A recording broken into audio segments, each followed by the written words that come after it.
Hey team, welcome back to another episode of the Strength Game Podcast. I'm your host, Nick O'Brien, and this is episode number 139. The Strength Game is a weekly podcast dedicated to discussing all things physical culture with the coaches, athletes, iron enthusiasts, and experts deeply embedded in the strength game on both sides of the profession, both as coaches and as competitive athletes. I want to thank everyone who has subscribed to the show, has liked, listened in, tuned in to every episode, has shared, and gave us future guest suggestions. All that support allows us to continue to bring on expert guests and highlight more individuals in the strength game, just like our guest today. Also want to take this time to thank our sponsors. Samson Equipment provides first-class weight rooms and has earned an exceptional reputation of providing the finest quality design and customer service. Being a direct manufacturer, the team at Samson brings full customization capabilities and not only branding, but in custom equipment needed to execute your next project. From racks, barbells, and plates to dumbbells, benches, flooring, storage, and much more, Samson equipment is durable and made to order from premium grade materials, all built from scratch, start to finish. Samson Equipment provides professional weight room solutions for all your strength conditioning needs. See the Samson standard for yourself and learn more at samsonequipment.com. Also want to thank our sponsor, Cerberus Strength. Cerberus is truly an organization that puts the athlete first and is actively working towards providing the best quality gear at an affordable price.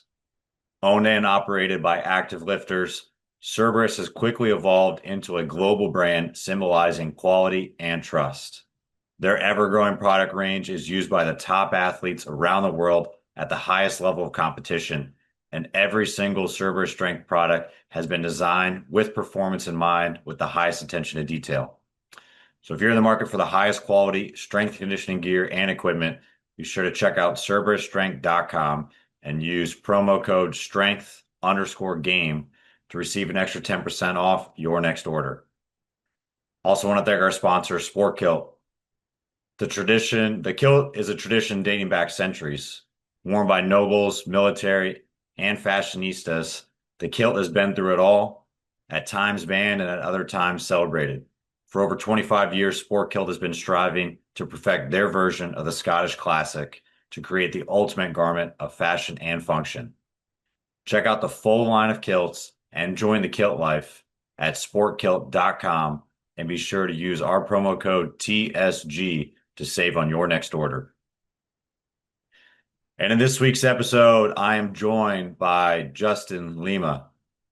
Justin is a strength coach, high performance consultant, as well as the president and CEO of Strength Coach Network. Lima has been at the helm of SCN since 2023, initially starting as a partner with the company from 2020 to 2022, and followed by serving as the general manager from 2022 to 2023. In addition, he serves in dual coaching roles as the head strength conditioning coach at Goldfinch Athletics, as well as a volunteer strength coach at Ankeny Centennial High School, both since 2024.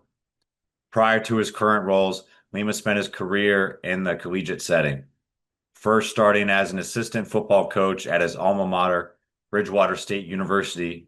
From 2009 to 2010, he secured his first strength and conditioning position in 2011 as an intern with the University of Rhode Island.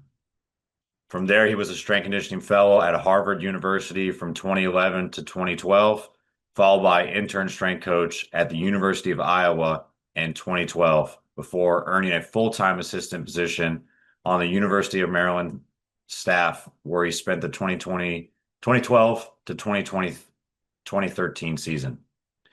Lima returned to the University of Iowa for a second stint in 2013, this time as an assistant on the football strength conditioning staff, before taking over as the director of football performance at Towson University, where he was there from 2018 to 2023. Lima earned his PhD in Health and Human Performance from Concordia University, Chicago in 2020, and is heavily involved in the coaching community, where he serves on multiple executive council boards for the National Strength Conditioning Coach Association including the Iowa State Advisory Board, Football Special Interest Group, and NSCA Collegiate S&C Professional Development Special Interest Group. Dr. Lima is also the host of the Cheeky Midweeky podcast on Strength Coach Network. A former 4-year offensive lineman at Bridgewater State University, Lima has shifted gears from his college playing days, but has still found his way to stay active himself both in and outside the weight room. Since his time on the gridiron, he's stepped on the platform competing in powerlifting for multiple years, and he continues to strength train in addition to training mixed martial arts. Like I said, I'm excited to have him on the show today. So with all that said, let's get in the game with Coach Justin Lima.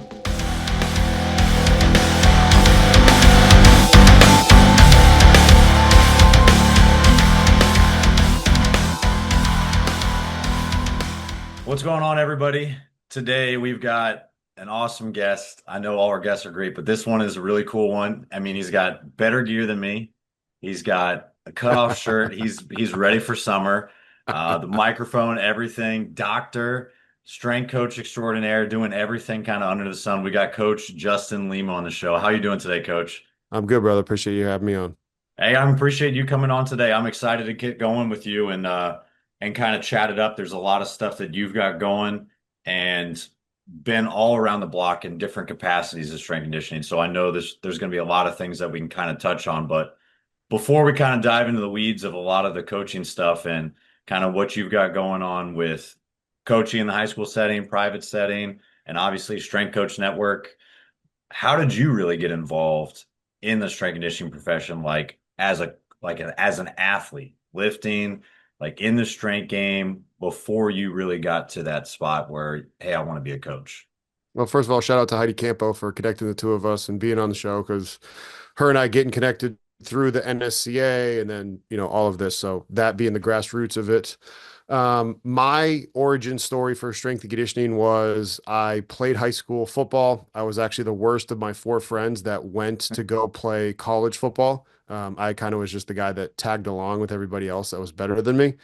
And then I became the best of the 4 in college. I was a 225 pound. I played football and basketball. I was better at basketball, played football in college, and I was a D lineman in high school. Then I moved to O line in college and played as a freshman. I didn't have a start, but I played a ton. I backed up a senior. He got the starts, and then we rotated in and out. And I realized if I got, bigger and stronger, that it'll just be easier to block people, right? So like, how can I conserve as much energy as possible? All right, get big, get strong, get fast, and then it's easier to do my job. And my offensive line coach, he owned a powerlifting gym actually. So a little bit of a preview, but the fact that we would host some powerlifting meets at his gym, when I later worked there at his gym. Anyways, after my freshman year, I committed to going and training with him. We would actually do strongman Saturday trainings in the off season because there was a contingent of strongmen that would train out of that gym as well as the powerlifters. Bigger, stronger, faster was all conference. Sophomore, junior, senior year got really good, and I was all the time. I was going to school for criminal justice because I had no idea what I wanted to study when I was a young kid in high school. Literally no idea. My best friend at the time was going to be a cop. I'm like, cool, I'll go do that too. Why not? Right. I was just a complete tag along, had no, like, I didn't have good, I know what I want to do. So my O-line coach, the season, so summer, getting ready for summer. So I graduated in 2009. So I finished playing fall of '08. So in the spring semester of '09, my O-line coach is like, hey, will you coach the O-line with me next year? Because you were kind of a coach on the field. We have a great relationship. Again, fast forward, I was sleeping at his house, helping him open gyms. I was in his wedding party. And I was like, yeah, heck yeah. Like, I'm not ready to grow up yet. So I enroll in grad school for criminal justice. And I was like, yeah, I'll do this coaching thing. And I was bored all day in school. And all I was thinking about was football. All I was thinking about was like, I kind of felt like, wow, this is really cool. Then we lost. So I went to Bridgewater State University in Massachusetts. We lost to Salve Regina. And as I was a coach, right? We never lost to Salve. We were 4-0. And I'm like, you don't lose to Salve Regina. And I went to school with a guy named Mike Siriano, who was a strength and conditioning coach, in the football world for a while. He also competed in strongman and powerlifting. So we went out to dinner and he's like, you can be a strength coach in college. And then I started looking it up. Oh, I can. Okay, cool. So I withdraw from grad school, tell my dad, like, hey, I'm gonna be a strength coach. Like, I'm gonna do this. I can make this work. So I enrolled January of 2010. And then at that point, I feel like I'm behind the eight ball because everybody else has a 4-year degree ahead of me. And I just put my head down and I go to work. Right. So 2010, 2011, I graduate December 2011. Before I get my degree, I had to do an internship. So I interned at Harvard because my advisor told me, hey, intern at Harvard instead of at Boston College. I know you like football. BC football is technically better than Harvard. You'll get a better experience at Harvard under James Frazier. I did. Got to work there for 2 semesters. He sent me to Iowa for the summer under Chris Doyle because James Frazier, was an assistant under Doyle. So he had connections to the internship program with Ray Braithwaite. So I got to go intern in the summer of 12. That internship led to a full-time work at University of Maryland under Drew Wilson. Drew and Alan Weber, who were at Maryland, knew all my connections at Iowa and Harvard. So that's how I got the Maryland job. An opening came back at Iowa, so I go back to Iowa. That's where I meet my wife. That's why I live here now. I have an opening to go to Towson and be the head strength coach there for football and head strength coach for other teams. And that was because of a connection through Drew Wilson again. And then once Towson changed the strength and conditioning staff, because of the new head football coach coming in, that's when my wife and I were like, hey, we got kids. We want stability, that me being gone for work, like you can get me in the morning, you can't get me at night. Like you don't get both, right? Like to me, that's just inefficient time. If you look at the business world, getting something done in 16 hours that could get done in 8 is inefficient. But in strength and conditioning, especially in college, like that means you're working hard. And the new head coach kind of wanted to do that type stuff. And we kind of saw the writing on the wall. And we're like, nah, I don't want to be a part of that anymore. And that's where I'm at now.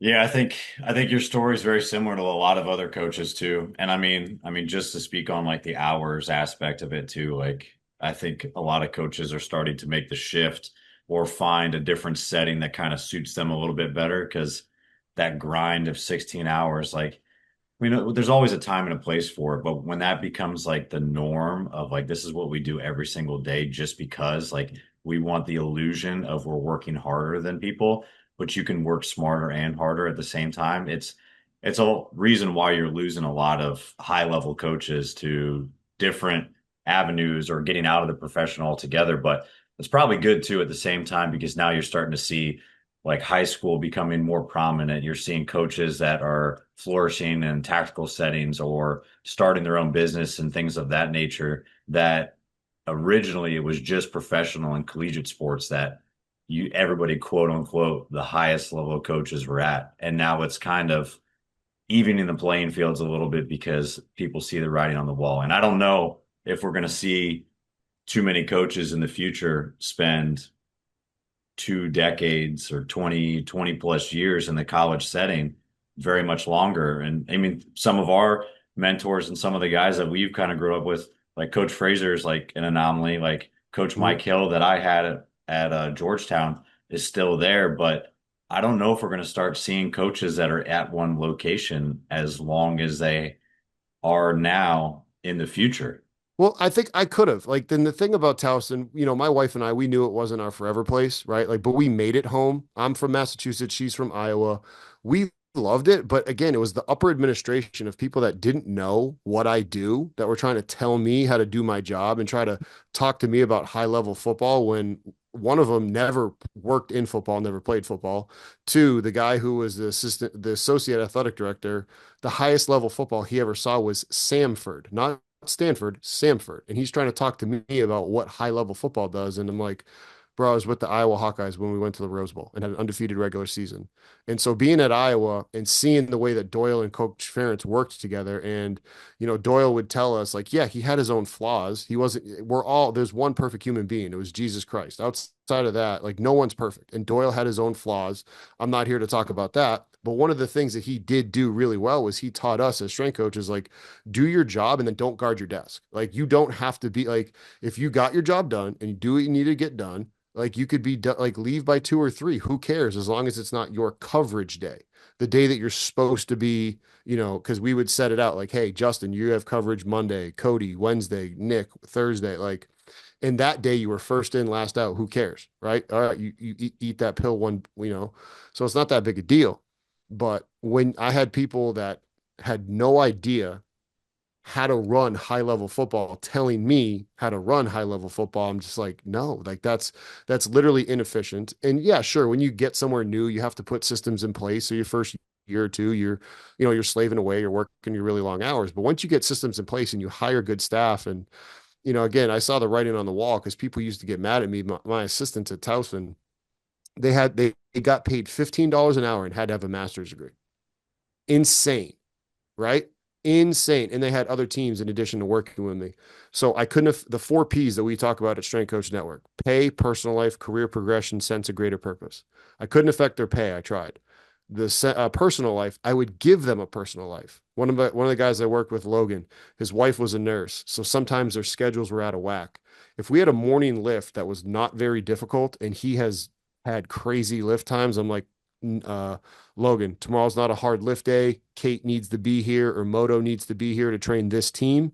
Moto and I got the lift. It's easy. If you come in tomorrow, I'm going to fight you. Like, go get lunch with Julia. Like, go spend time with your wife. And then admin would be like, hey, where's Logan? I was like, he's not here. Like, why not? Football's training. I'm like, we don't need him. And he needs to spend time with his family.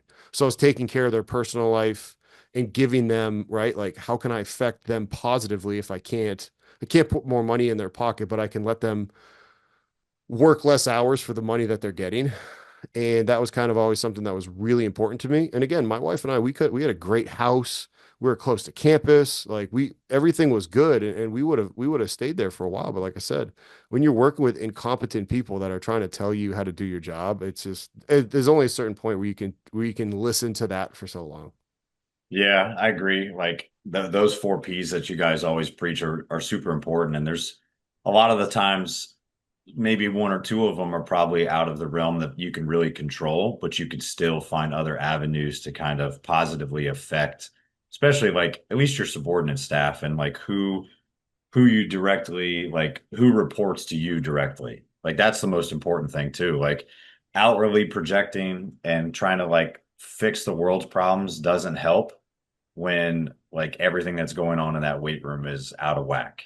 And if you can fix people's personal lives, like they usually have a greater sense of purpose out of that. And maybe you free up more time for them to fix the pay stuff on their own. And that's why a lot of coaches are kind of doing their own thing with that extra time they have available. But I agree too. Like Towson Air is kind of nice. We were kind of passing ships. I would have traded being closer to living in Towson than living in the heart of Baltimore when I was at Loyola. Oof, Um, yeah. but it was an experience and a half for sure. So, hey, with kind of like evaluating that stuff, there's a lot of times that we ultimately, especially in college, end up reporting to someone that maybe doesn't understand one, what our job is, like how to evaluate our job or what we're really trying to accomplish. They see, especially like if you just take football, you see, hey, wins and losses, how they going? All right, what do the kids say as feedback? Like, what's the demeanor on the field? Like, take whatever kind of like arbitrary things that an administration would look as, hey, you're successful or not. But what are your kind of points of emphasis that you would seek out to a coach or employ to them to say to go to an admin and say, "Hey, this is how we feel like we should be evaluated, and you should kind of look at us." And what would you kind of say are like defining qualities of like a successful program that you can go back and tell admin like, "Hey, this is what we're doing, and this is what we think makes us be successful." To me, and it's going to be the 3 things that I had at Towson. And I'll also caveat this with, it's not going to save your job unless if you're not friends with the head coach. Like, it's just not, because so the 3 metrics: starters, game availability, player availability, right? Like, man's games lost. The best players, they're going to school to play the sport. They're not going there to lift weights with you. So your best players, they need to be on the field. Players need to be able to play. What is your availability rate? and it needs to be documented through the athletic trainers. If this athlete would not be medically cleared on the day of the game, that person's out and that goes down and you track it over time. And we have a document I literally gave away for free, the same exact document that we used at Towson. And our starter game availability was above 94%. Right. And we did a fantastic job. And then the next metric was okay, average time return from injury. So if somebody does get hurt, how long until they get back? Right. And because, again, if they're going to school to play the thing, if somebody does get hurt, how quickly can they get back? And now some people might hear that and be like, oh, well, if you make that the metric, you're going to rush them back, and we'll pull on that thread. If we rush them back, they will then get another subsequent injury, which could be worse, which could then lead them to being out longer. So therefore, if we put somebody back sooner than they should be and they get a worse injury than they had, now the time loss is even longer. So no, it's not. It's just it's a metric to make sure that we're doing our job and we're not babying kids and we're actually pushing the rehab process. And then third is your strength, your speed, your whatever your performance metrics, and you're going to make those dependent upon whatever sport you're working with and whatever athletes you have. And I say all of that because like the day one that I got to Towson, technically day zero, because we trained on a Monday and I met the team on a Sunday. That Sunday, I took the whole record board down because there was 5 people per category and the numbers weren't that impressive anyways. And like I'm like, no, we're not doing this. Now that doesn't mean we're not tracking because we tracked everything in Team Builder, so that way we could have a 1RM for everything. But we did Team Builder, and then we also went old school with clipboards. So anybody watching on the video, I just pulled out my clipboard because it would be like, hey, if you're going to trap our deadlift, Kate, Logan, Moto, Carson, Zach, we'd all write down, hey, Justin Lima did 600 and then we'd write down on our sheet, and then we'd all come together at the end of the day, hey, who had this for this? Who had this for that?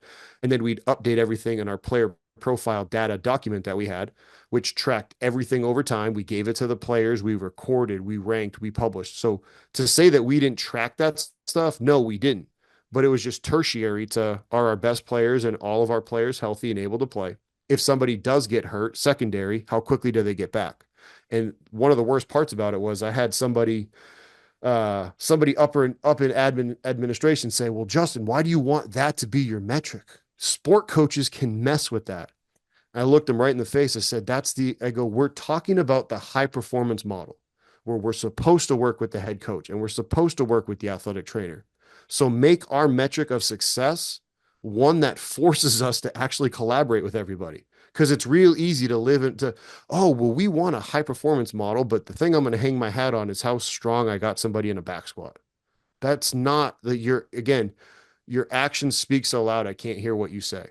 So if you think that you're in the high performance model, but you're over here Pontius Pilating it saying, well, I don't know why we won. Why didn't we win? We were healthy. We were fat. Like if you can say, hey, we were healthy and I gave you your best players, that's a lot different of a story than, well, we had a really good back squat. It's like, okay, well, are they technically and tactically prepared? And if you're not doing the things that you need to do. So that's the way it should be, in my opinion. Long version was everything I said. Short version, player health. If they get hurt, how quickly do they come back? And then tertiary is your strength, speed, power, whatever. I love that. And yeah, like even in that order too, like it's important, like those three, when it kind of comes to the high performance model, where like you're not hitting any of those like sport or athlete metrics, like dependent metrics, if they're not healthy anyway. So like Correct. And health how and player often do you availability needs to see be first. like the number of times if somebody is healthy, they're probably strong and fast. But somebody can be strong and fast and not healthy. And I know some people are probably having a hard time listening to that. But like again, if somebody is healthy and on the field and they didn't miss a game, and if your starter, if your right tackle has 100% player availability, he's probably strong and fast, right? Like, but you can't necessarily say the opposite. Well, he can back squat this, like you can't infer that he's going to be healthy, but if he's healthy and he's done all of that, I can infer that he's probably really strong and fast.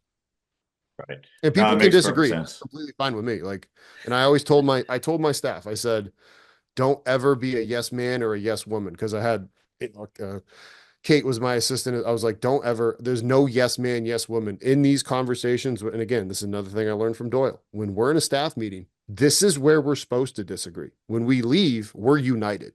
And so, like, I'm obsessed with being right. I'm obsessed with being competitive. So if I'm wrong and if what we're doing is wrong, please tell me. So that way we can change it and we can be right because I'm obsessed with being right. Yeah, it makes perfect sense. Like I always try to go into staff meetings like that. At the end of the day, like it's behind closed doors, it's going to stay there. But when you walk out of those doors, it's got to be a united front. But within that room, the best idea wins. And that's what it should be. Everybody is collectively working towards the same goal, even if you're not maybe working with the same sports, like you're still a staff. And that's always been like an interesting kind of thing in the college setting when you've seen directors that maybe only work football and they don't even oversee any of the Olympic sports, like trying to see that tie-in of, well, this doesn't apply to football, so I don't really care, or this doesn't apply to Olympic sports, but this is my show. And it's kind of a weird thing to do, but I think that's old school mentality. You don't see that very much anymore. But the one thing I wanted to ask you too, when it came to like all the assistants and working with like staff members coming up, when you're trying to like instill those three things of like, hey, player health, availability, return from play, and then those KPIs that you're talking about, how how receptive have you seen some of the coaches, like younger coaches coming up and trying to adapt that high performance model? Because it's a little bit different than what maybe growing up that we kind of had in place, where it was like, hey, the numbers are everything, like weight room records are everything. That's the one thing we can control. But the narrative is shifting and how strength coaches are utilizing it is shifting. Do you see with some of the coaches coming up that you work with that they're adapting to this system more, or is there still kind of two sides of the fence that people kind of fall on? So I'm a little bit biased, and gonna probably ruffle a couple feathers here because the number of times I used to say things that would bother people in turn at Towson, and again, like it probably was part of my undoing there, but it was like, listen, if we're just gonna say it's because it's been done that way, like I go, listen, we used to belong to Britain, women couldn't vote, and black people were slaves. Like if we just want to talk about things that used to be, and we used to drive around in horses, and we like that is how things used to be. However, you also used to not have this little thing called a phone in your pocket, and things have evolved for the better. So don't tell me if it ain't broke, don't fix it. There's a book right here called "If It Ain't Broke, Break It." All right, and I got that from Ay Jesus, his name is slipping me right now. I can't believe that his name. He was just at Texas A&M with Dr. Brian Mann. Anyways, so I used to like listen. This whole notion of well, that's how it used to be done. Well, who cares? If there's a better way to do it, let's find it. So the people that I worked with saw me constantly doing that, but also to rewind it, we only hired really our own interns, right? And if we didn't hire an intern of ours, because if there was a position where we didn't have an intern that was ready to hire, I just used Strength Coach Network. And this was before I owned it. This was when I was still just friends with Kier, so Kyle Hashimoto, like we hired him through Strength Coach Network because he saw the job posting that I posted inside Strength Coach Network.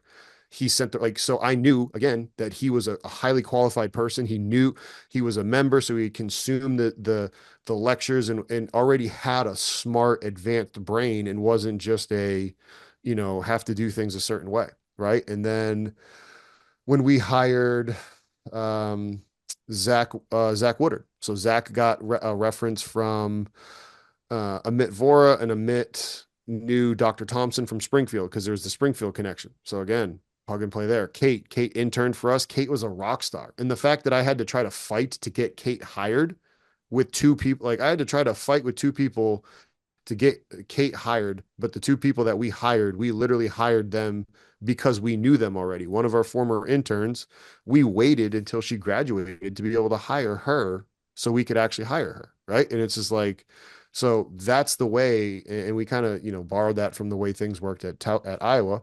I was an intern at Iowa, and then I got hired later. And if you look back at all the years, Joelle Welsh, he was the best intern in 11, got hired in 12. I was the best intern in 12, got hired in 13. DeMarco was the best intern in 13, got hired in 15. Cody Myers, 14 and 14. Like, so you treat every day as a job interview. So anybody that's listening to this now, understand wherever you're working, every day is a job interview, whether it's for your current place, if you want to move up, or if it's for somewhere else, because people want to say, oh, well, I don't have to think about what this person's going to do down the line. I know what they've done. So, again, I'm kind of sheltered because everybody that interned for us, that worked for us, would see me pushing back against my own colleagues. Like, why are you doing that? Who cares what, like, okay, you came from Minnesota and Cal Dietz does X, Y, and Z and ASFM. Awesome. Minnesota hockey is getting better athletes than we're getting at Towson.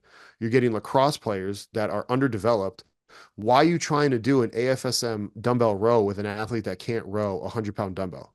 Just get them stronger, right? And like Cal's weight room is different than what we have. So it's like my interns saw me constantly pushing back and questioning the status quo. And then they also did get to see us getting the results with our athletes.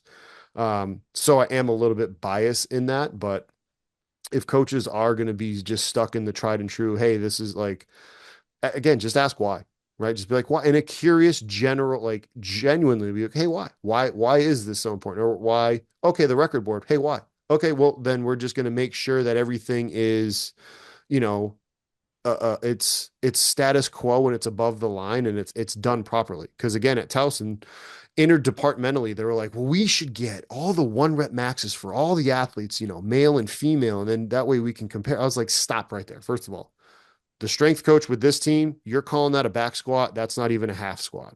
And you've got your hands on the bar. In that bench press, that's a 4-handed bench press. The coach is pulling it up. You're not comparing my athletes to that. Second of all, I have the throwers. You're not going to, like, all of my athletes are going to be stronger than yours. Like, why are you going to compare the field hockey girls bench press to my throwers bench press? It doesn't matter. It doesn't make sense. So just always be willing to ask why in a kind way, because let's all just dial it back to the core. Strength coaches, our job, reduce the likelihood of injury and the potential severity of an injury. And then we're supposed to improve performance. So if anything that we're doing deviates from that, stop. Don't do it. Make it your mission and vision statement. I talked about this earlier with somebody. Southwest Airlines, before they had the bags not flying free, it was they will be the low fare airline, right? And so every decision was filtered through that. If it does not help them stay the low fare airline, they weren't going to do it. So if whatever gets presented to you does not help you keep athletes on the field, reduce the likelihood of injury, and reduce the potential severity, don't do it. Yeah, I love that. I mean, we talk about like the why, and I know that for a long time that kind of was what everybody was doing. Every internship program or every coach was trying to like figure out like what's your why. But like I think that's a even better way to do it. Like if you have a mission statement and you understand like what your primary role as a coach is, and then you make sure that every single decision that you make, like from henceforth, what you put in your program, like who you hire, just how you speak to your athletes, if it you funnel it through what your mission statement is and it conflicts with it, then the decision's pretty easy to throw away. Like, but you should always be curious. You always be kind of questioning why and making sure that things aren't kind of getting stuck in that rut of this is how we've always done it. And I don't know if it's like some coaches that are in a position where they feel fragile and they feel like they need to Mm. control everything because they're fearful that a new coach will come in and connect with the athletes more or get more energy out of them or have more success, that their seat becomes like hotter when it, like, for lack of a better word. But it, for me, it never made sense because I want all the coaches around me to be successful because it only drives, like, a rising tide raises all ships. So as a head coach, I would be stoked if all my other coaches were trying to get better and push me to do more. But a lot of them seem to have that like success, like lack of success mindset, like it's finite. Like you can only be so successful in this room. Only so many coaches here are allowed to be this good. Like, and if you're taking my light away from or my Mm. opportunity to talk to admin, then I'm vulnerable. How do you get coaches like that are maybe in the profession that long to kind of break that mindset? Or is it you just got to wait them You out can or you have to try. move on? You can try. And so to back it up real quick to the mission statement and vision statement, anybody listening to this, if it's not so simple that your staff can rattle it off, if it's, oh, we're blah, blah, blah, blah, blah, blah, blah, blah, blah, and we are like at Towson, it was, oh, we're Tigers and we're T stands for this. And it's just like, what? If it's not on a postcard and nobody can remember it, it means nothing. Strength Coach Network. Our mission statement is we are where strength coaches, vision statement, where strength coaches come to learn, and we provide CEUs so that way you can continue and have your certification, whether you're short on time or travel, and you can learn from the best coaches, period. That's like, it needs to be that simple. And that's how your framework that you need to look it through. Then to your point about like, the weak leaders, they just got to work on themselves. Like, honestly, like take a cell, like take a step back. We've all had to do it, myself included. Take a step back and take an honest self-evaluation of yourself. And if you're asking somebody to do something, but you're not doing it, problem. Now, to answer, the coaches that like you work with them, you treat it just like an athlete. Hey, got this issue. Hey, we're probably trying to work on this. Hey, trying to work on this. And then if they can't change and adapt, you got to move on from them, and you just explain it. I mean, you do the escalation of counseling. Hey, we had this meeting. We talked about it. Hey, you haven't changed. Okay, let's have another meeting. Okay, hey, let's have a sit down formal meeting with documentation for human resources of how we've tried to fix this problem. Let's have a check-in meeting, and you go through the escalation of counseling. And if it has to get to the point of removal, you get it to the point of removal. But what you should do is try to avoid that and really focus on the hiring process. There's a really good book by Patrick Lencioni called The Advantage, I believe it is, but it talks about the whole notion of you can't have a-holes working and recruiting and hiring, because then you have a-holes hiring a-holes to work in your organization. Spend more time hiring really good people. And so to me, hire based off who the person is, hire based off of character, not because like, oh, I want to make sure that I hire Nick because Nick, look at him. He knows how to utilize this and knows how to utilize that. It's like, just like with a recruit, wouldn't you rather have a recruit that's just a great athlete instead of like knows how to Olympic lift? But what if you Olympic lift different than other? Or what if you don't like, so just hire that are good human beings to the core, that are good people that you want to be around, that have a high emotional IQ, can interact with people, and then teach them your strength and conditioning stuff. Don't hire this. Sure, if they're going to be a complete person that is just a tech person that never deals with human beings, cool. Make sure they're super. But even at that, like hire really good people and then teach them the skill rather than hire skilled people that don't know how to talk and interact with human beings. Yeah, that's perfect. That's well said. I mean, I always said too, like I've told interns the same way, and I don't suggest it for everybody, but it's like, hey, if you go into an interview and we don't have some of the schools I've been at, we don't have tech. If they're like, hey, we need you to run like catapult, be like, know how to do it. You can teach Exactly. yourself how to do it in a couple Yes. days. You can go tell, you can say, oh yeah, I'm familiar with it. You don't have to, you can lie a little bit by omission or whatever you need to do, like to kind of figure it out. But that's if they're thinking of that stuff and they're just trying to plug and play to a position, they're doing a bad job of hiring anyway. Like they're not looking at the main things that like you talked about, like the character traits and like high IQ, how you're going to interact with the players, like what your vision is, like what your accountability, like all those character traits that actually inherently make you helpful and like a better person. And it's rough to kind of see that. And that's another point, like going back to what you were talking about with like hiring within. Like you've seen a track record. It's one thing to see someone's resume. I mean, you've probably seen it in your time in the profession too, like maybe going outside of your network and someone's like, "Hey, Mm, this guy's a dude, mm. like he's gonna work his ass off, like you're not gonna be disappointed, gonna blow you out of the water." One weekend you're like, "Holy shit, I am never hiring another person from this school, this person, this network." And like it completely tarnishes it. hmm And it's hard to like go back to, well, you hire who you know. Well, I mean, those people get you in the door, like how well you are when you get there, your work ethic and your body of work is going to be shown in those first couple days. And it's so much easier to go fight for someone to stay and fight for those four P's when they've already shown a track record of success early on in their career when they're treating every day like a job interview and it's free and they're working for peanuts as an intern. Amen.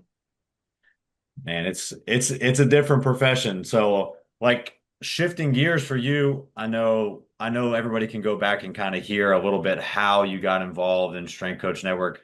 I mean, you've worked your way through as a partner initially for a couple years, got to be general manager, and now like owning the company, president and CEO.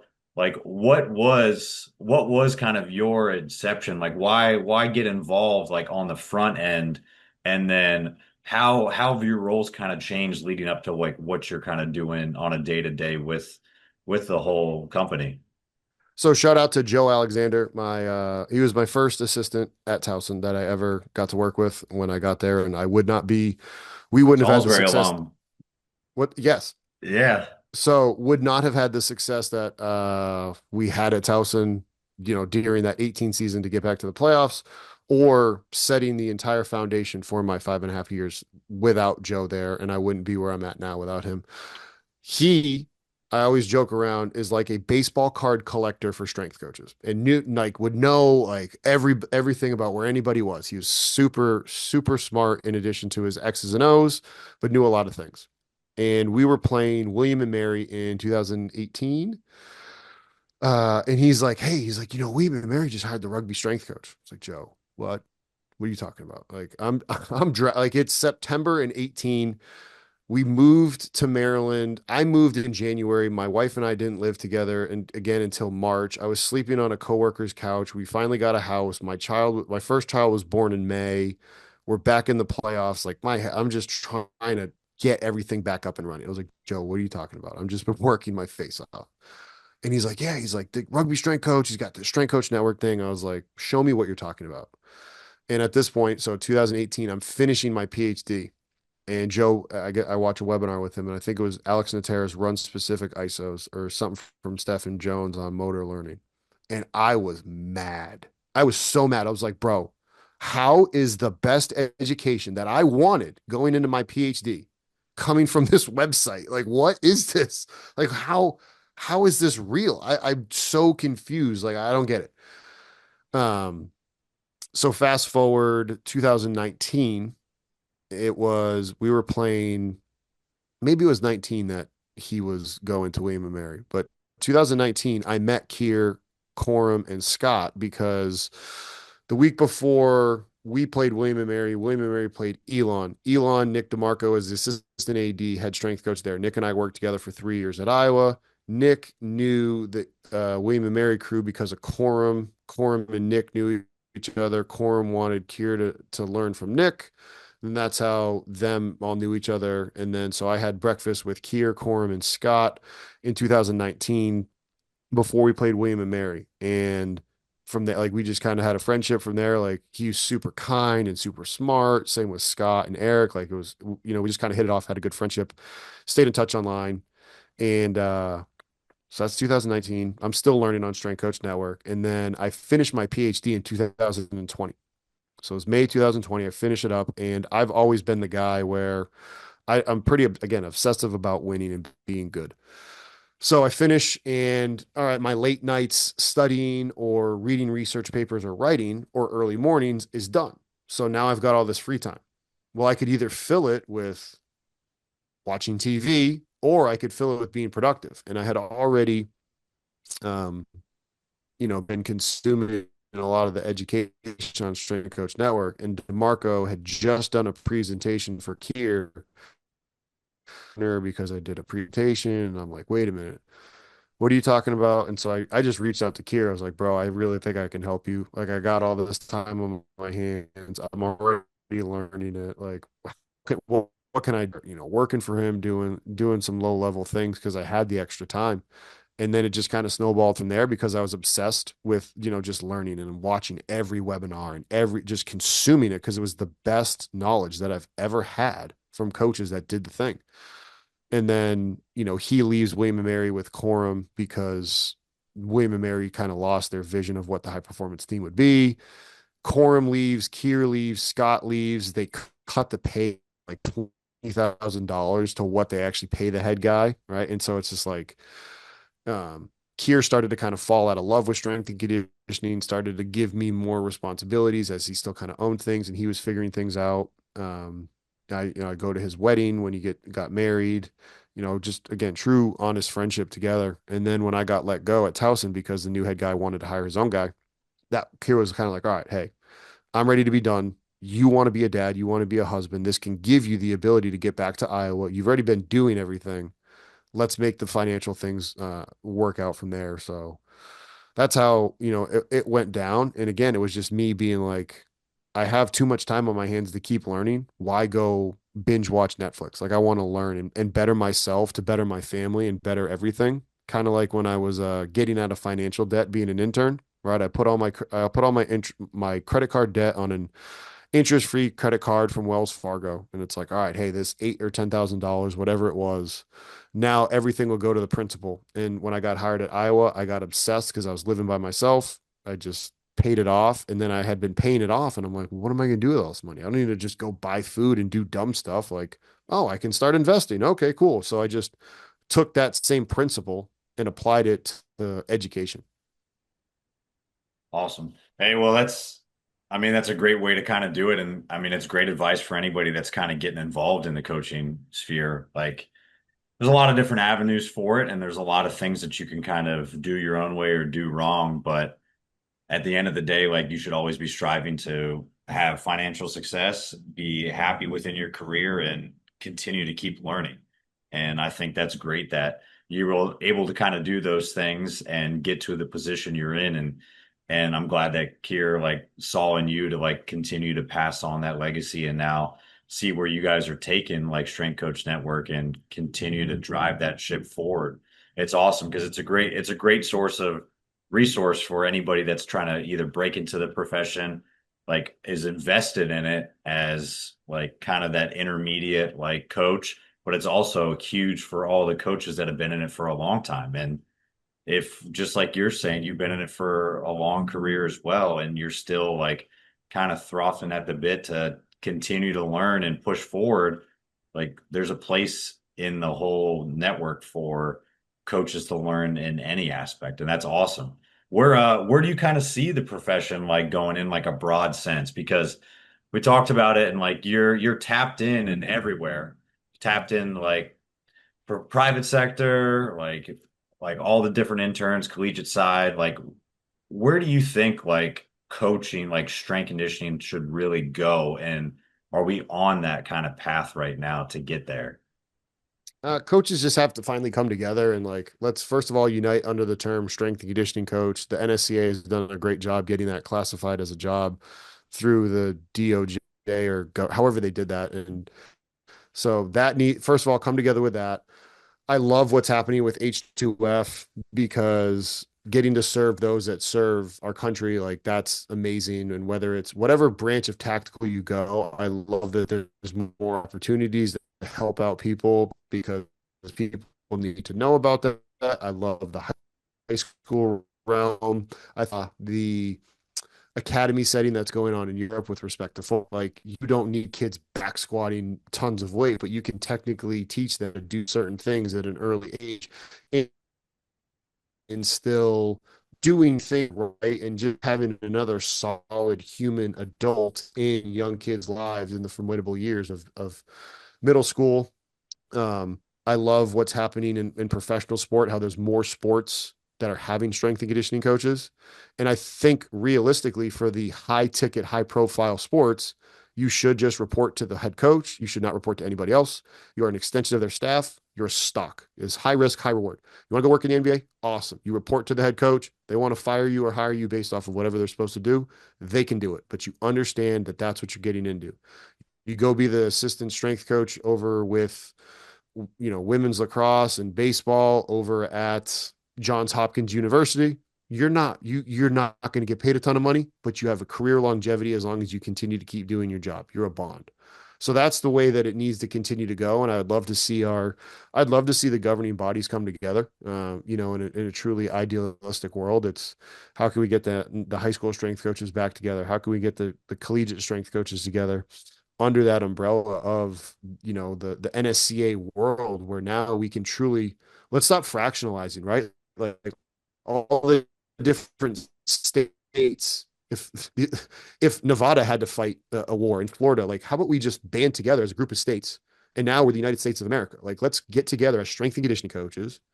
And sure, you can have like just like from Jocko's book on extreme ownership. Yeah, you can only lead a certain number of people. Cool. You put like, you don't have to dismantle the executive team on the NSCA or the NHSSCA. Keep them there. And then now somebody from, the NSCA can report to, okay, we report to them. You report to the heads of all of these. And now you can just have this way where we can really make some positive change. And now there's no more infighting because the ATs, they have no infighting because they're all united. And now we can start to set some norms and people can have their trust because if there's no trust, then there's no vulnerability, right? If you go to the book, Five Dysfunctions of a Team, like without trust, you have artificial harmony and that's bad. So we, we're working through things. We're still in our first 100 years as a profession, but the more opportunities that are continuing to get evolved, being able to work in high school, being work in tactical, the private side, make that more legitimate and actually take pride in having your certification and doing your continuing education. The pro setting, let's get more strength coaches hired. Like there's even in just the NFL, you got the Cincinnati Bengals, you have 3 strength coaches, you have the Houston Texans that have 12. And it's just like, let's find some minimums. Let's find some ways to do things, under the performance umbrella. That's interesting. Like to kind of see the differences between it and like there's still those differences too in the college setting too. Like when that 5-man rule came out for football, like for Division 1. That just makes people lie differently. The same thing's happening with NIL. The NIL, McDonald's bags are coming back. So you used to illegally recruit kids, leave a bag of food that had cash in it. Now that's going to happen now because with the salary cap of 20 million, you want to bring a kid in, you just have to hide how you're doing it. Right. So the same thing's just happening. Oh, you can only have 5 strength coaches. Cool. He's not a strength coach. He's a quality control assistant. And you know what I mean? So that's what it forced. And it's just like, just find a way where it's like, hey, here's the minimum that you need to have. Employ that. Go whatever you want to do from there. Have at it. Right. Like, Yeah, I wish it would start to reach at the top and get closer to NCAA where there was not restrictions on the rules, but would open it up where there's actually minimums. So schools are penalized for not having these things in place.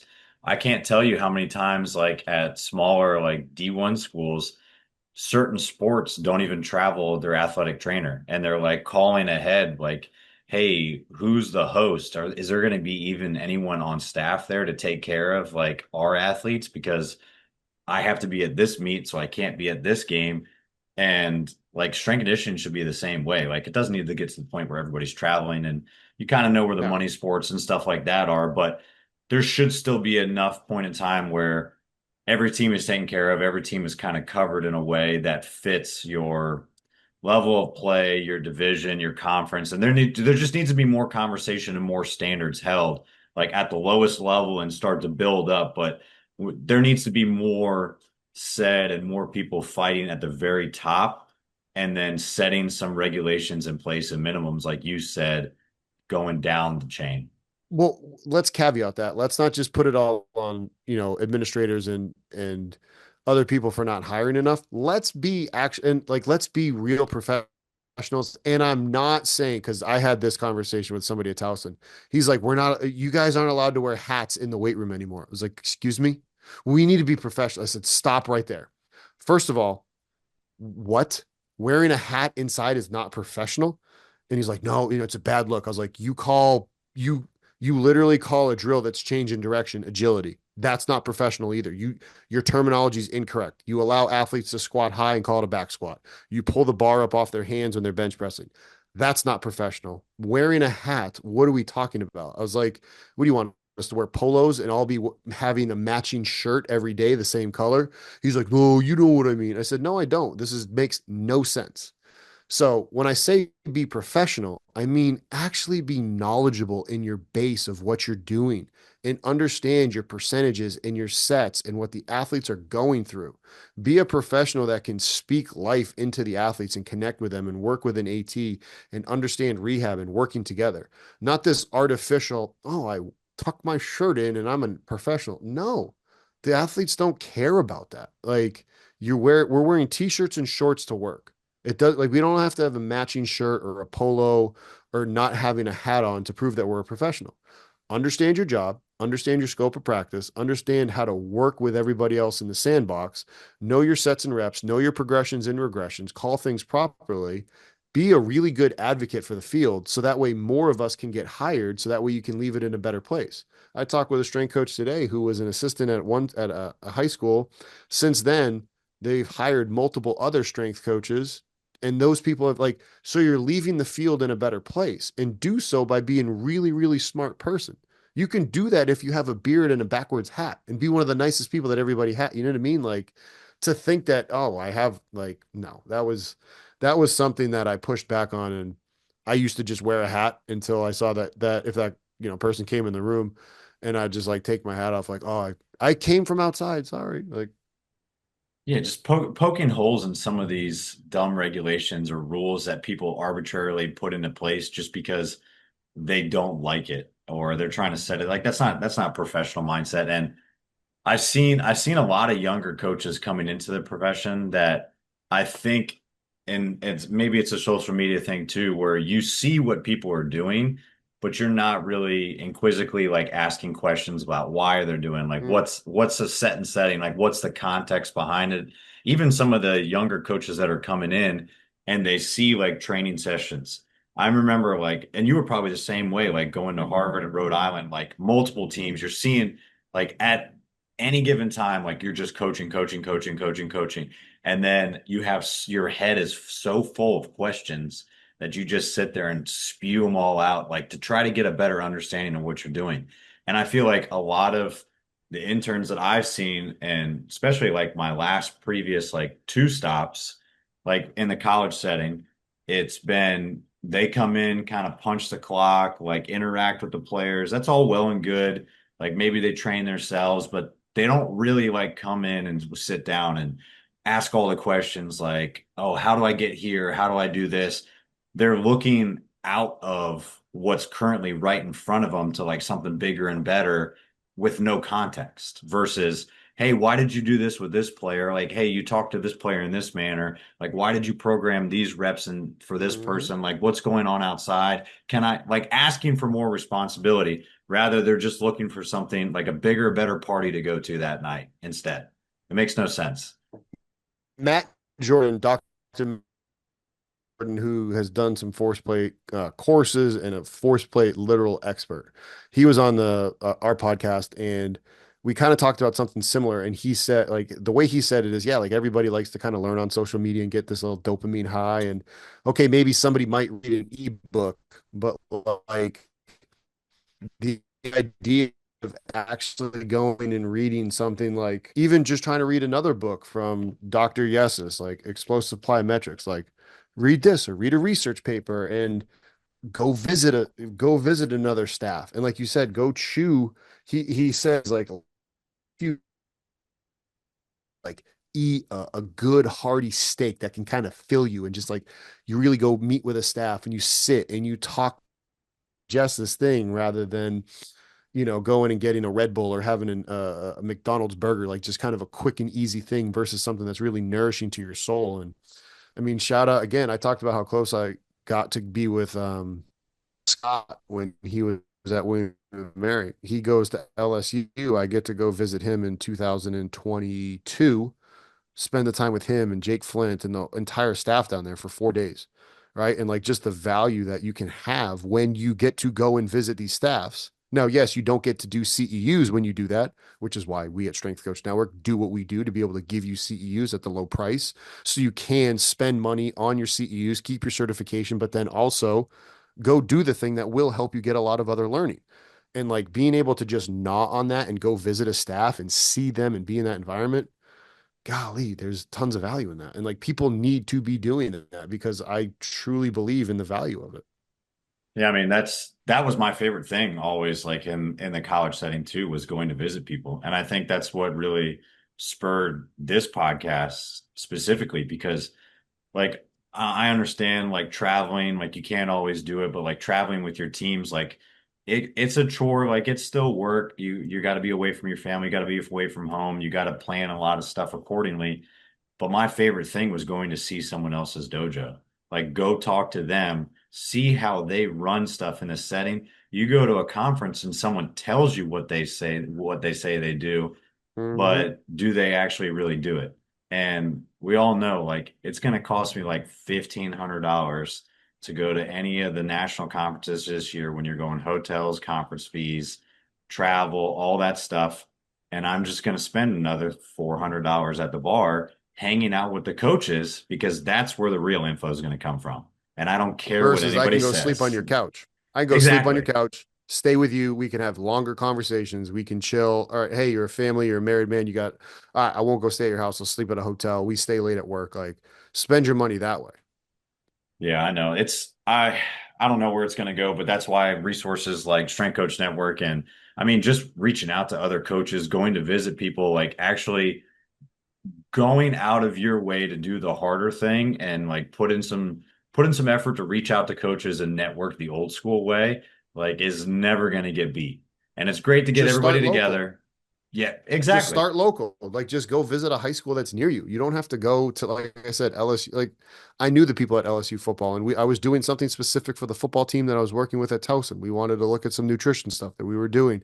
We had some hard gainers, and with Matt Frakes and Jake Flint and what they were doing, that aligned with what we were doing with the coactive models. So that's why I specifically went there. But like, there was still tons of value wherever you're at and finding a high school because you might learn what some person did that had to like just go and stay local. It doesn't always have to be this big elaborate thing.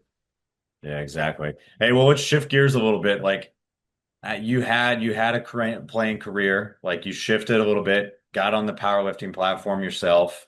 Mm. Like what's training look like now, kind of like through the years? Like what's kind of still got you going and like get the juices flowing? Like are you kind of bouncing around with different ideas that you get from like having conversations with individuals, just trying stuff, or you still finding ways to kind of put your own program in, or you outsourcing it to someone else? Like, how do you still like stay active and enjoy training?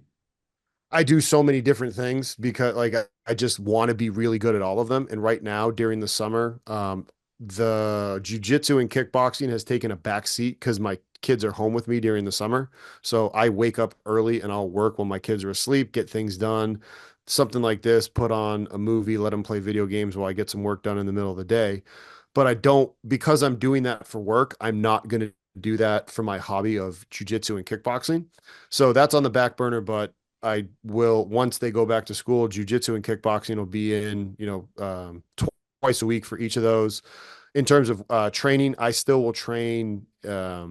I call it like tendon health day and a sprint day. So like I'll hit some heavy sprint, some resisted sprint work or some actual fast, you know, pull the timing gates out, hit some sprint work there, and then I'll also try to pair that with a dynamic effort. And then the next week, if I'm not sprinting, we'll do some of the Kyle Salmon's EQI, eccentric quasi isometric, where we're going really, really slow to help the tendon stay pliable instead of just always stiff from the sprint work.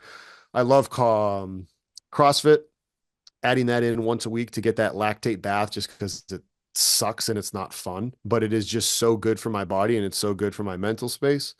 And then truly having one day where it's like, all right, we're gonna go and just lift some heavy weight. Like we'll go hand supported super maximal, back squatting and split squatting and bench pressing, like truly load the bar and do some heavy things like that. That's kind of what my training has looked like. I also have thrown in Pilates once a week to help out with my hip health. I think that's been fantastic for me. I don't think any just one of those things. Like if you want to get great at Pilates, only do Pilates. If you want to get great at like, I'm not trying to get great at any one of those things. I'm trying to be a great dad and a great strength coach where I have four athletes that I train one-on-one where I need to be a lot of different things. Like this group of three kids that I train, I have to be a wide receiver, a quarterback, a D lineman, an O lineman, a linebacker, all and be able to move and demonstrate reps. So I have to be able to be a great demonstrator and I have to be able to get into the drills. And I'm 38 years old. So I have to be touching, changing direction. I can't only be squat, bench, deadlifting. I can't like there's a strongman gym that I just got connected with one of the high school coaches that I'm friends with. I'll go do that once a week or excuse me, once a month, right? To keep that okay, there's a place where there's stones and a keg. Like, yeah, I'm gonna go throw that keg. Yeah, I'm going to go lift those stones. I'll do some heavy yoke walks, once a month to keep that quality fresh. So I'm kind of all over the place, but it's because at the end of the day, I have to be a really good strength coach. And that means I need to be able to move, train the athletes I train, and I have to be the practice dummy because I don't have a full team of rosters. So I have to be strong and able to move and do the thing. So that means I have to actually lift and do it myself.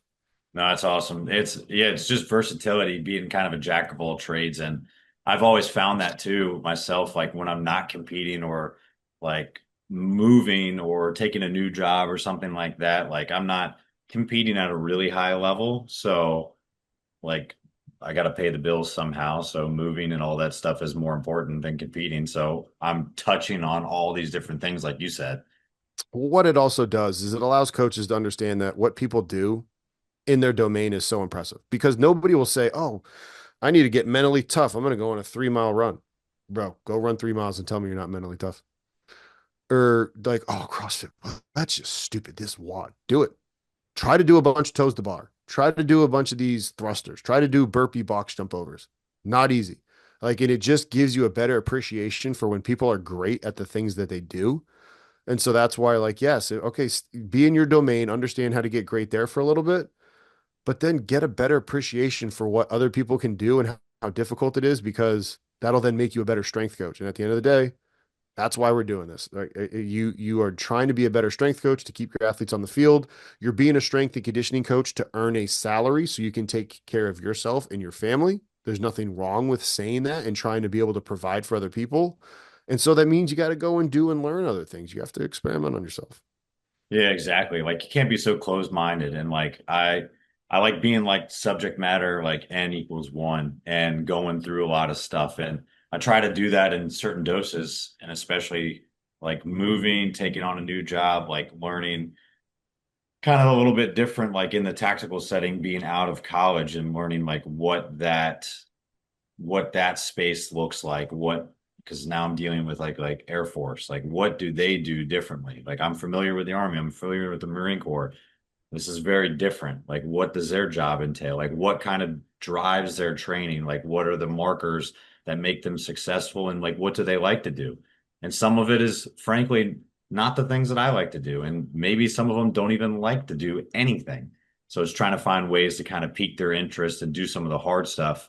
And that's what we've kind of found. Like me and some of the other coaches lately have been just kind of putting like little challenges together, stuff that maybe we're definitely not good at, but Hmm. we go through and try them so that there's kind of a benchmark for the coaches. And then there's also benchmarks for each of the squadrons. So some of the guys that are really good at something might be on the board. Some of them are good at something else. They're on the board and sets a little bit of competitiveness in there and allows them to kind of try something outside their comfort zone. And maybe if they're really good at something, they can kind of get humbled. And like you said, appreciate a different quality that someone else is really good for and understand that it just makes you a better individual, better person, a better athlete, and more well-rounded by not kind of just sticking to the tried and true of like what you're good at. Because especially in the military setting, like you need to be like good at about everything. You can't just be great at one category because you're never going to know what's coming down the pipeline. Amen. And I read Jocko's book on being an eminently qualified Marine, and I'm like, how can I be an eminently qualified strength coach slash dad? Like my kids want to go play flag football or basketball. I need to be able to go play pickleball. Cool. I got to be able to roll into it and not be like, oh, dad can't because, I just back squatted 600 with hands. Like, I got to be able to move, play with them. Exactly. Yeah, I don't want to be that rigid. I want to be able to kind of be able to say yes to everything and not be so broken down or like so strict to what my regimen is unless I'm really like training or peaking for something. Everything else, Correct. like I want to be a generalist in that Yep. moment and I can just drop everything and be like, yep, let's go. Awesome. Well, hey, Hmm. like any good training session, coach, we finished the show with a finisher. So I got 4 quarters, 4 questions, and maybe overtime at the end. Here So we go. you can go rapid fire, or if you got something you want to touch on or story, feel free to.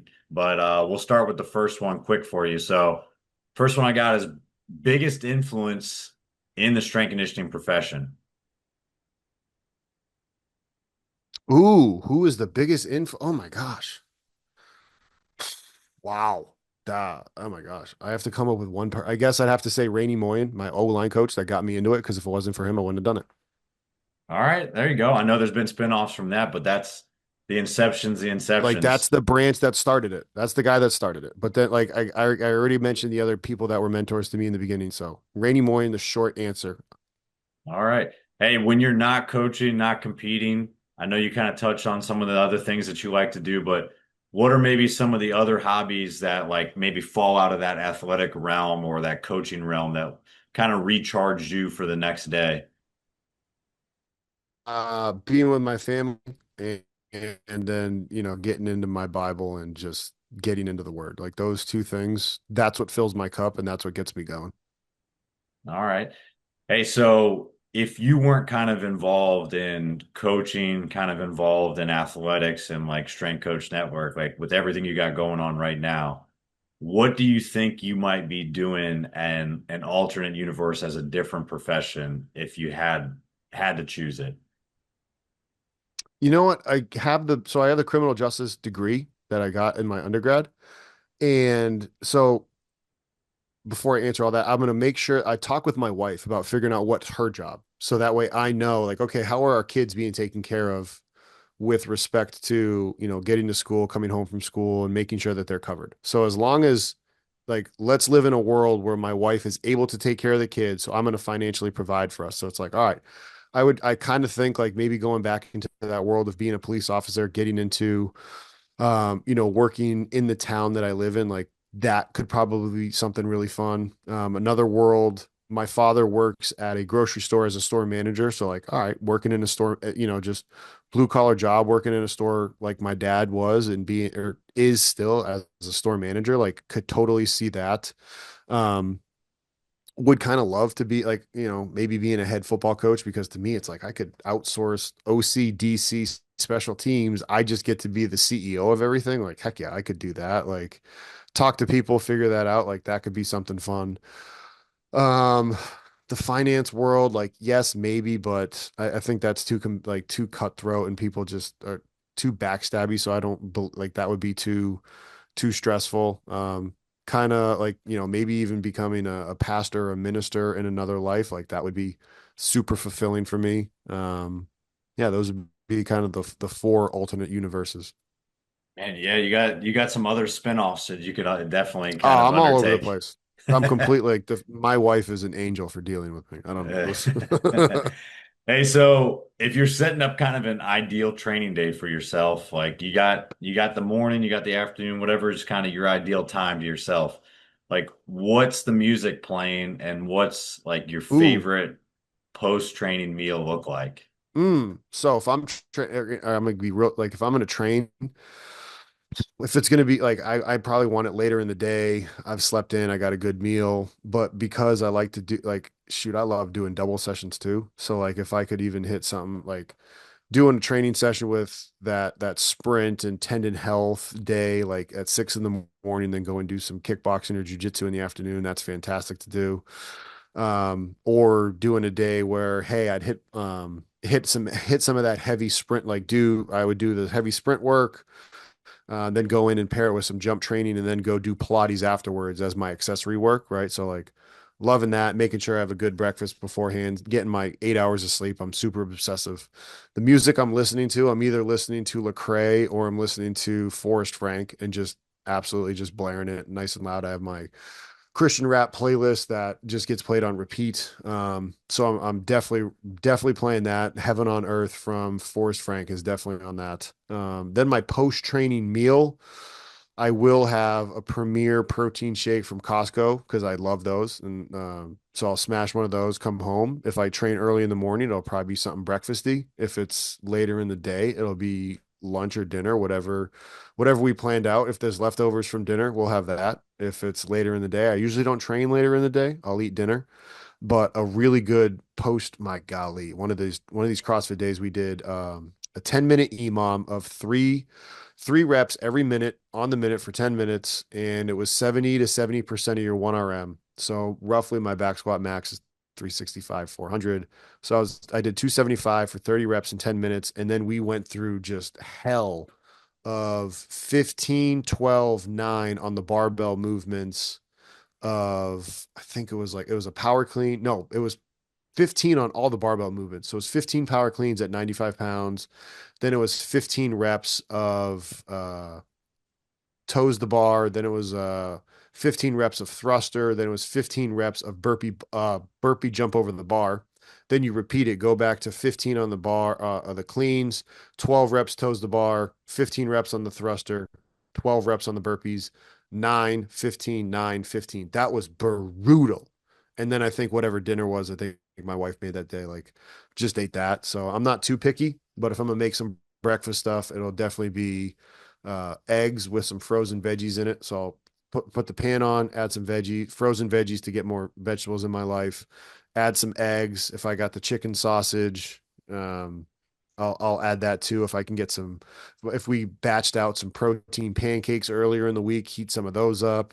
Have maybe a Greek yogurt with it. Like, yeah, I'm 275, but I can still move around a little bit. And yeah. It sounds like the Lyman days were coming back, just thinking about all the hard training sessions and all the different things you get to eat after it. I was like, I Oh, and was that's half the reason I train the way I do because I love to eat. I'm a foodie, bro. exactly. Nice. Well, hey, last one I got for you for overtime. Either favorite under the bar or favorite coaching memory that you've had so far in your career. I know there's a lot Mm. of things you could pick, but it's either favorite one or Ooh. maybe first one that kind of comes to mind for you. Uh, I'll go like one of my favorite. I'm going to give you one of each.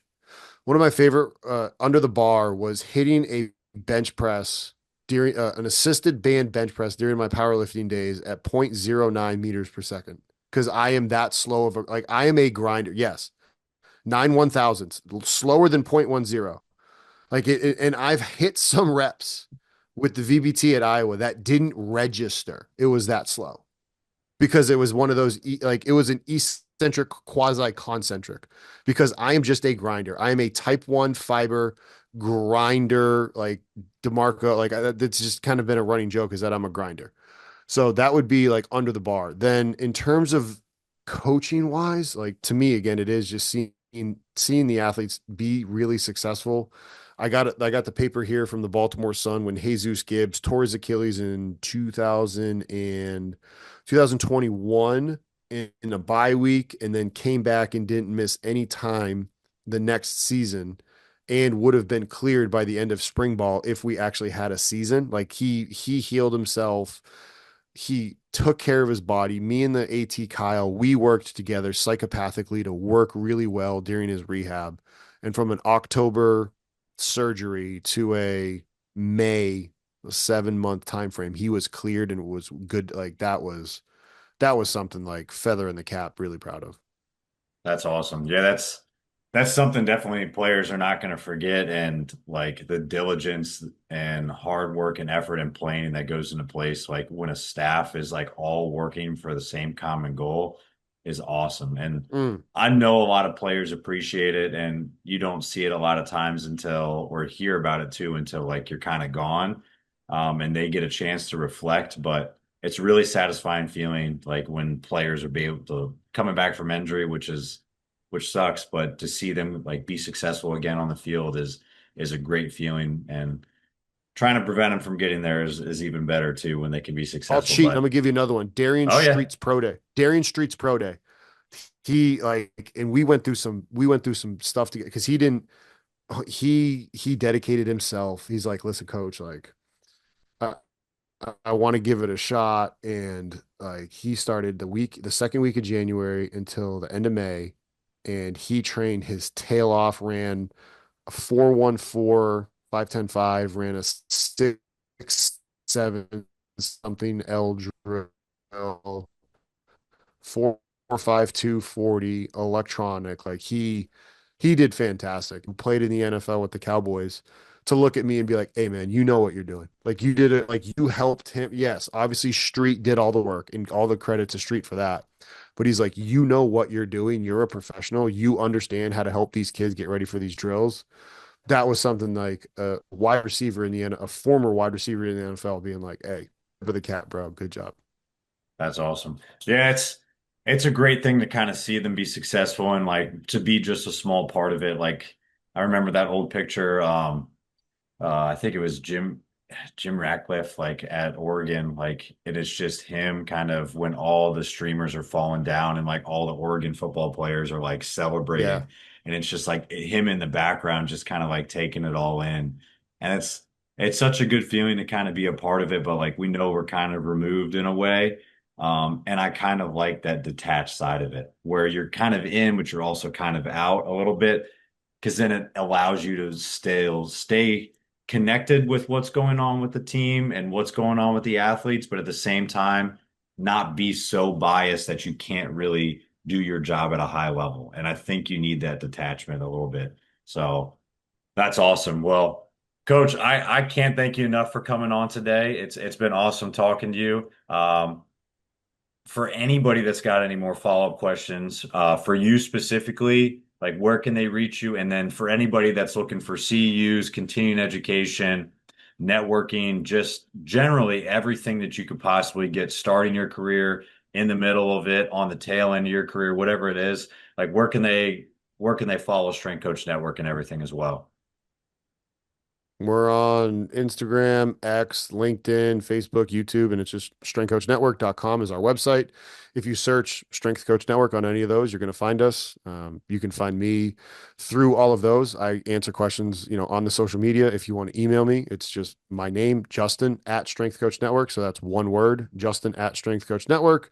I'll be able to answer your questions. But yeah, we're on all the platforms with the exception of TikTok. So you want to learn some stuff from us, we got some educational stuff on the reels.